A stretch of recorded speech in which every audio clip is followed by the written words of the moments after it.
মিয়ানমারে ফেরত পাঠানো হয়েছে দেশটির অভ্যন্তরীণ সংঘাতের মুখে বাংলাদেশে আশ্রয় নেওয়া মিয়ানমার সেনা ও বিজিবির ২৮৮ জন সদস্যকে। বিজিবি ও কোস্টগার্ডের তত্ত্বাবধানে কঠোর নিরাপত্তার মধ্য দিয়ে বৃহস্পতিবার সকাল ৬টার দিকে তাদের বহনকারী একটি টাগবোট গভীর সাগরের উদ্দেশ্যে কক্সবাজার শহরের নুনিয়ারছড়া বিআইডব্লিউটিএ জেটিঘাট ছেড়ে যায়, যেখানে অপেক্ষমান ছিল মিয়ানমার নৌবাহিনীর জাহাজ চিনডুইন। সেই জাহাজেই তারা মিয়ানমারে ফিরবে। এর আগে ভোর 4:30টার দিকে বান্দরবানের নাইখংছড়ি থেকে বিজিবির কড়া পাহারায় ২৮৮ জনকে নিয়ে আসা হয় জেটিঘাটে।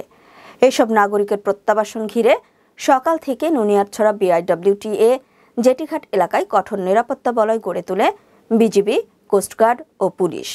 জেটিঘাটের পাশে বসানো তাঁবুতে চলে হস্তান্তর প্রক্রিয়া।